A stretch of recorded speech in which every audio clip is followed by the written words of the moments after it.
Sige ba? Promise yan ha? Paninigurado ko sa kanila. Bumalik na ang sigla ng mukha ko dahil sa sinabi nila. Oo naman.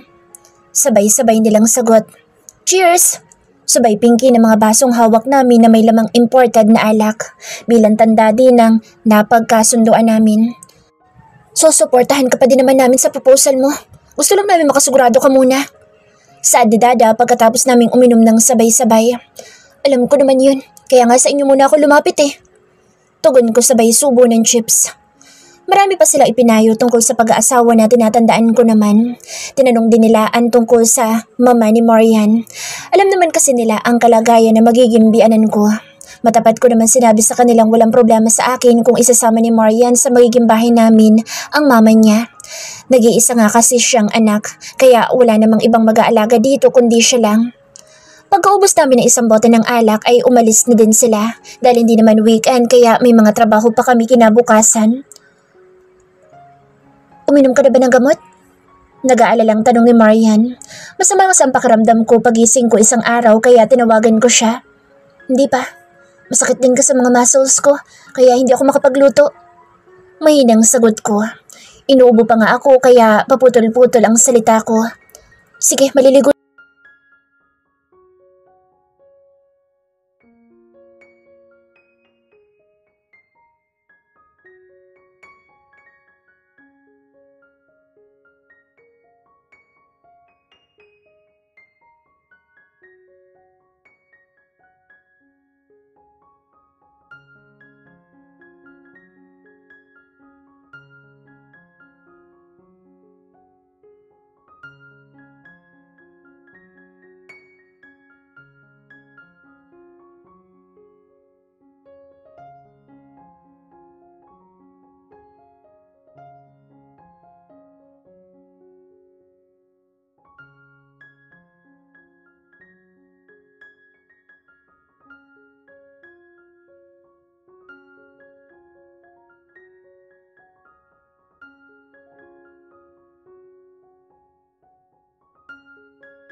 Maghahain ako.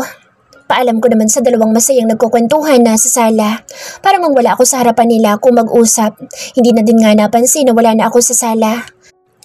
Hanggang sa hapagkainan ay masaya pa din silang nagkukwentuhan tungkol sa movie na nag-showing last week na kaming tatlo ang nanood. Marami kasi silang mga suggestions na dapat daw ay ginawa ng direktor. Naiiling na lang nga ako dahil pare-pareho naman naming napanood pero pinag-uusapan pa nila. Minsan nagtatawanan pa kapag may eksena silang binalikan na nakakatawa. Pero masaya din naman ako dahil magkasundo ang dalawang mahal ko sa buhay. Bigla ko tuloy naalala si Papa dahil siguradong makakasundo din niya si Ricky kung ito'y nabubuhay pa. Hey naku Ricky, hiyaan mo na kay Marian ang paghuhugas ng pinggan. Dito na tayo sa sala at baka mabinat ka pa. Pigil ni Mama sa pagtulong sa akin ni Ricky na magligpit ng kinainan namin. Nagkatinginan tuloy kami ng binata at saka nagpipigil na mangiti. Kung alam lang ni Mama na higit pa doon ang ginawa namin ng binata kanina. Pagkatapos ko maghugas ng pinggan ay konting kwentuhan pa kaming tatlo sa sala at naghiwa-hiwalay na din kami para matulog sa mga kwarto. Sa dati kong ang silid na tulog si Ricky. Matanda ka na. Alam mo na ang tama at mali. Payo ni Papa sa akin. Susuportahan ka namin kung anong gusto mo. Sabi naman ni Mama. Boto naman ako kay Ate Marian kaya payag ako. Tugon ni Daisy. Nag-thumbs up naman ang asawa niyang si Rob. Walang problema sa amin. Tugon naman ni Don sabay tango din ang asawang si Ann. Thank you. Thank you sa inyo. Malaki ang ngiting saad ko sa pamilya ko. Isa-isa ko pa nga silang niyakap. Nandito ulit kami sa bahay ng parents namin. Linggo ngayon, kaya may lunch kami. May pupuntahan daw si Marian at Eva kaya hindi ko nakasama dito si Marian. Kaya sinamantala ko ang pagkakataon na sabihin ko na nga sa kanila ang plano kong pag-aasawa. Wala naman kasi ako nakikitang hindi maganda kay Marian para ayawan ko siya. Nasa kanya na nga ang mga katangiang gusto ko sa isang babae. Kailan ka ba magpo-propose? Nakangiting tanong ni Papa. Magpapaalam muna po ako sa mama niya. Excited kong sagot. Dapat nandoon kami sa proposal mo. Kinikilig ding saad ni Daisy. Oo naman. Mabilis kong sagot. Sabihan mo lang kami kung kailan at pupunta kami. Wika ni Mama. Baka may maitutulong din kami. Dagdag pa niyang sabi kaya tuwang-tuwa ako dahil nakasupport sila sa amin ni Marian. Tungkol sa wedding proposal ko na ang naging topic namin hanggang sa magpaalam kami isa-isa sa mga magulang namin. Talagang todo suporta sila. Laking pasasalamat ko din dahil hindi sila hadlang sa pagmamahala namin ni Marian. Maganda naman dahil wala kami magiging problema kung sakali. Cheers! Para sa kaibigan nating malapit na lumagay sa tahimik.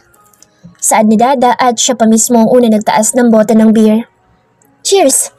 Sabay-sabay naman naming sabi at sabay taas ng mga bote naming hawak at ipiningki sa bote ni Dada. Saka kami uminom ng alak. Nagkita-kita ulit kami dito sa Borneo. Saktong 2 weeks na kasi nang huli kaming pumunta dito. Pumayag na nga silang mag-propose ako kay Marian. Nung sabihin kong sigurado na ako sa dalaga. Marami pa nga silang suggestions ng pagpo-propose. Sabi ni Louie ay dinner date daw na may violinist na tumutugtog sa isang tabi. Sabi naman ni Erwin ay magpagawa na lang ako ng cake na may nakalagay na word na, "Will you marry me?" Como pati siya. Suggest naman ni Hermon ay sa beach habang tinitingnan daw namin ang sunset. Suggest ni Dada ay pumunta daw kami ng flower farm ng sunflower at doon ako mag-propose. Tapos may fireworks pagkatapos niya akong sagutin. Magaganda naman lahat ang mga suggestion nila pero ang gusto ko ay yung magugustuhan ni Marian mismo kung ano ang dream proposal niya. Kaya nakabuo ako ng plano na tatawagan ko bukas na bukas din ang best friend niyang si Eva at sa kanya ako magtatanong kung ano ang pangarap ni Marian na proposal. Baka kasi tulog na siya ngayon. Nakakahiya naman kung maiistorbo ko pa. Hindi pwedeng walang stag party ha? Saad pa ni Dada. Wala pang ang proposal, stag party agad? Natatawang sagot naman ni Arwin. Ay, oo nga pala. Baka nga pala hindi pa i-accept ni Marian ang proposal ni Ricky. Pabiro naman tugon ulit ni Dada kaya napuno ng tawanan itong silid na kinaroroonan namin. Sorry bro, pinapasayak lang namin. Bawi naman niya sabay akbay sa kanang balikat ko at nailing na lang ako. Alam ko naman iyon, saka hindi sila titigil ng kakaasal sa akin hanggang hindi kami nakakasal ni Marian. Kabisado ko na sila. Good luck bro, sabi ni Hermon nang mapagpasyahan naming umuwi na. Nag-bro hug pa nga kami. Tawagan mo lang kami kung kailangan mo ng tulong namin. Saad naman ni Arwin. Tama, Sagundang sagot ni Louie. Tipid talaga ito magsalita. Hindi ko nga din alam kung bakit nakakatagal ito sa amin, lalo na sa kalokohan nila Dada at Hermon. Thank you. Thank you sa inyo. Alam ko namang maasahan ko kayo kahit mga manloloko kayo. Natatawang biro ko. Natawa na din sila. Ilang sandali pa ay kanya-kanya na nga kaming sakay sa aming mga sasakyan. Malungkot na naman ako nagdadrive pa uwi ng kondo ko dahil mag-isa na naman ako. Mas lalo tuloy ako nag-excited na magpropose na kay Marian dahil gusto ko na siyang makatabi sa pagtulog. Kahit na ba minsan ay natutulog ako sa bahay nila, ay iba pa din yung katabi mo siya. Talaga, na mayayakap tapos siya din ang mabubungaran ng mga mata mo pagising sa umaga. Yun daw po ang gusto niya.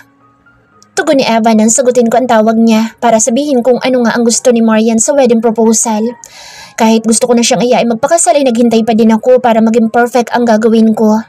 Gusto ko kasing ibigay sa kanya ang the best sa lahat.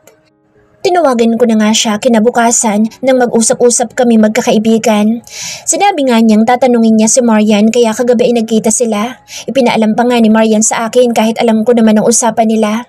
Siya na daw ang bahala para hindi makahalata si Marian. Okay, yun lang? Wala na ibang gusto? Paninigurado ko pa. Baka kasi may nakalimutan pang sabihin sa Eva. Wala na po sir. Tugon niya sa kabilang linya. Natawa na lang ako dahil kahit anong sabihin kung wag na akong tawaging sir ay hindi nakikinig. Baka daw kasi madulas siyang tawagin ako sa pangalan lang kapag pumunta akong Coffee Prince sa main branch. Hanggang ngayon kasi ay wala pang alam ang mga tauhan namin sa coffee shop na magkasintahan na kami ni Marian. Okay, sige salamat. Sagot ko at saka namin ini-end ang tawag. Kilala ko naman talaga si Marian na simple lang kaya hindi na din ako magtataka kung hihilingin niyang simple lang din ang maging Mama naman niya. Ipinagpatuloy ko na ang trabaho ko dito sa opisina. Mamayang gabi naman ay pupunta ako sa bahay nila Marian. Mama naman niya ang kakausapin ko. Kapag pumayag ay saka ko i-schedule kung kailan ang proposal ko. Magandang gabi. I miss you. Sabi ko kay Marian pagkabukas pa lang niya ng gate ng bakuran nila. Sabay abot ng bulaklak sa kanya at yakap ng mahigpit. Thank you and salamat. Tugon niya. Gumanti din naman ang yakap siya sa akin. Kiniyumos ko muna sandali ang maninipis niyang mga labi. Tara na, baka magtaka si mama kung bakit matagal tayo. Nanggigigil niyang sabi pagkahiwalay ng mga labi namin. Kinurot pa niya ako sa tiyan kaya mahina naman akong natawa. Mano po tita? Saad ko pagpasok ko sa sala ng bahay nila. Kinuha ko pa ang kanang kamay niya pagkatapos kong ibigay ang bulaklak na para sa kanya at basket ng prutas. As usual, nanonood na naman siya ng palabas sa TV. Pinapahinto na kasi siya ni Marian na mag-ganchilyo kapag madilim na. Kaawaan ka ng Diyos anak. Salamat sa ibinigay mo. Nakangiting sabi naman niya. Wala pong ano man tita. Malaki din ang ngiting tugon ko. Si Marian naman ay bumalik na sa kusina. Hindi pa daw kasi siya tapos na magluto. Basta kasi pupunta ako ay siguradong dito na ako kumakain ng hapunan. Minsan ay dito na din ako natutulog kapag walang maagang meeting sa opisina. Tita, pwede ko po ba kayong makausap? Seryoso kong tanong nang matiya kong busy sa kusina si Marian. Hininaan ko pa nga ang boses ko. Ano yun, iho? Masuyong tanong naman ng ginang. Gusto ko na po kasing pakasalan ng anak niyo kung papayag po kayo. Nautal kong tanong. Kahit kasi close naman kami ay kinakabahan pa din ako. Naalala ko kasi yung una kong punta dito na sinigawan niya si Marian dahil sa akin. Ah, yun lang ba? Walang problema sa akin. Gusto ko na nga magkaroon ng apo eh. Parang excited pang ang tugon ng ginang. Talaga po? Hindi po kayo tutoy? Mabilis ko pang tanong. Baka kasi nabibigla lang siya. Oo, basta sisiguraduhin mo lang na hindi mo sasaktan ng unikaiha ko ha? Bilin pa niya. Siyempre po, mahal na mahal ko po si Marian. Masiglang sagot ko. Pwede po bang tayo muna ang nakakaalam? Magpo-propose po kasi ako sa kanya. Kaya po nagtanong muna po ako sa inyo kung papayag kayo. Nakangiwing wika ko pa. Umaasang masusurprise kung ang dalaga at hindi madulas ang kaharap ko. Sige, akong bahala. Maghiliw na sagot na magiging biyanan ko. Salamat po. Excited ko naman tugon. Nakahinga din ako ng maluwag. Nakahanda ng mesa. Sabi ni Marian habang lumalapit sa amin ang mama niya kaya hindi na kami nakapagsalita. Makahulugan na lang kaming nagtinginan at ako na nagtulak ng wheelchair na inuupuan ng ginang papuntang kusina. Naging maayos naman ang hapunan namin. Nagkukwentuhan pa din kami minsan at nagtatawanan. Panalangin ko nga wag sanang makahalata si Marian. Pagkatapos namin kumain ay tinulungan ko pa ang dalagang magligpit ng aming kinainan. Hindi na rin ako nagtagal at nagpaalam na akong uuwi. Excited na din kasi ako ipaalam sa mga mahal ko sa buhay na wala ng problema para sa wedding proposal ko kay Marian. Kung pwede nga lang na bukas ay mag-propose na ako ay gagawin ko. Siyempre pag-uusapan pa namin nung kinuhang wedding planner ni Daisy dahil gusto ko nga maging memorable kay Marian ang gagawin ko. Pag uwi ko nga ng kondo ay agad kong tinawagan si Daisy. Pagkatapos kong tawagan si Marian na safe ako nakauwi ng kondo. Sinabi ko sa kapatid ko ang plano ko na alam ko magugustuhan din ni Marian. Siya na daw ang bahalang magsabi sa wedding planner ng mga gusto ko. Basta daw matulog ako mabuti para hindi ako kabahan sa gagawin ko ng proposal. Tinawagan ko na din ang mga kaibigan ko. Excited at masaya din sila para sa akin. Nagtataka ko kay Ricky dahil pagkatapos niya akong tulungan magligpit ng mga kinainan namin ay nagpaalam na siyang uuwi. Madalas naman niyang sabihin naiinip na siya sa kondo niya dahil lagi na lang siyang mag-isa. Kung hindi nga lang dahil sa meeting niya ay gusto pa niyang dito natutulog sa amin gabi-gabi. Sasabihan ko nga sanang dito na siya matulog dahil namimiss ko din siya. Hindi naman niya sinabing pupunta sila magkakaibigan sa bar ni Dada. Tumawag pa nga ito sa akin pagdating niya sa kondo na safe daw siyang nakarating na parang nagmamadali pa. Ang isa pang ipinagtataka ko ay kung bakit nagbubulungan sila ni Mama sa sala. Dati naman kapag nag-uusap sila naririnig ko dahil ilang hakbang lang ang pagitan ng sala at kusina. Dahil kaya sa pinag-usapan nila ni Mama kaya nagmamadaling umuwi ang binata? Ano naman kasi sasabihin ni Mama kay Ricky? Alam ko naman botong-boto nga siya sa binata para sa akin. Hindi naman siguro may ginagawa si Ricky na hindi ko alam. Ngayon lang kasi nagmadalang binatang umuwi. Dati parang malungkot pa nga siya kapag nagpapaalam na sa amin ni Mama na uuwi siya. Kinabukasan ay ganoon pa din ang routine namin. Gigising ako para magluto ng almusal habang nag-uusap kami ni Ricky sa cellphone. Naka-earphone ako para hindi naman nakakahiya kay Mama kung naririnig niyang usapan namin ng binata. Nahihiya naman akong tanungin siya kung bakit siya nagmamadaling umuwi kagabi. Baka pagod siya at kailangan niya magpahinga ng ayos. Yun lang naisip kong dahilan niya. Ayoko kasi mag-isip ng kung ano-ano. Basta malaki ang tiwala ko sa kanya. Naging maayos din naman ang naging maghapon ko sa Coffee Prince. Hindi naman kami masyadong pagod ni Miss. Pag-uwi ko ng bahay ay nagaganchilyo sa Mama sa terrace. Mano po ma? Sabi ko sabay kuha ng kanang kamay niya at saka dinala sa aking noo. Kaawaan ka ng Diyos. Tugon naman niya. Nagluto ng turon Celine, nasa lamesa. Hindi pa din ako nagmamerienda. Sabi ko sa kanya sasabayan lang kita. Nakangiting saad pa ni Mama. Napansin ko pang parang nangingilid ang luha niya sa mga mata pero hindi ko pinansin at baka nagsisipon lang siya. Sige po, magpapalit lang po muna ako ng pambahay na damit. Magalang ko naman tugon. Pumasok na ako sa loob ng bahay namin, diretso sa kwarto. Pagkababa ko ng bag sa kama ay nagtext ako kay Ricky na nasa bahay na ako. Pagkapalit ko nga ng damit ay pumunta naman ako sa kusina para kumuha ng merienda. Eto na po ma. Saad ko, nilapag ko naman ang tray ng pagkain sa center table. Naligpit na pala niya ang mga yarn na ginagamit niya kanina. Nung ipinanganak kita, na-disappoint ang papa mo. Gusto niya kasi lalaki ang una maging anak namin. Pagbabalik tanaw ni Mama pero alam ko naman na iyon dahil lagi nila ikinukwento ni Papa nung nabubuhay pa ito. Nangingi na nga din siya ng sorry sa akin dahil doon. Malapit na namin maubos ang turon at juice. Kaya laging baril-barilan ang binibili niyang laruan sa akin. Natatawang sagot ko naman pero naluluha ako dahil sa pagkaalala kay Papa. Hindi naman ako nagtanim ng sama ng loob sa kanya noon. Natawa na din si Mama. Pero nakita mo naman nung lumaki ka maganda. Ibinili ka na niya ng mga dress tapos hatid sundo ka na niya sa school. Nangingiting kwento pa niya. Kaya mahina akong natawa. Isang beses kasing galing kami sa pagsimba ay kumain muna kami sa fast food restaurant. Paglabas namin ay dapat pupunta na kaming bilihan ng laruang panlalaki. Papasok na dapat ako ay bigla akong hinila ni Papa palabas at dinala sa store ng mga damit pambabae. Kaya laking tuwa namin ni Mama noon. Dahil ayokong bigyan ng sama ng loob si Papa ay tinatanggap ko lahat ng binibili niya. Kahit hindi ko gusto. Mula nga noon ay mga Barbie at pang-ipit na sa buhok ang pinapasalubong niya sa akin. Nanghingi na din siya ng sorry sa akin. Nagpupunas na tuloy kami ni Mama ng luha dahil sa alaalang iyon.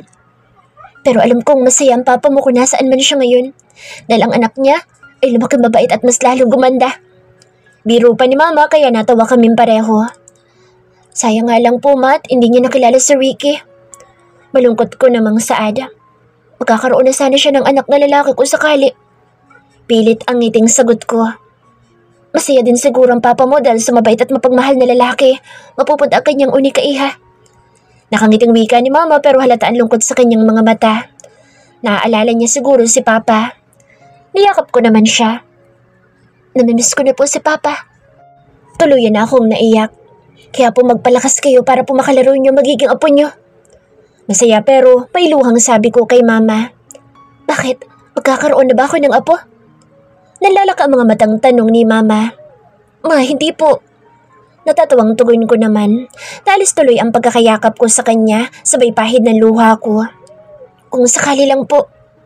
Hindi ako nakatingin sa kanya ng diretso dahil nagigilty ako dahil naibigay ko na kay Ricky ang kimchi ko nang hindi pa kami kasal. Baka kasi malaman ni mama ang bagay na iyo'y nakakahiya pa. Matanda ka na. Alam mo na ang tama at mali. Pilit ang ngiting sabi ni mama. Ang pangarap ko lang noon ay makita mo ang lalaki magmamahal sa iyo ng totoo. Kahit mahirap, pero higit pa doon na ibinigay sa iyo kasi mabait kang anak.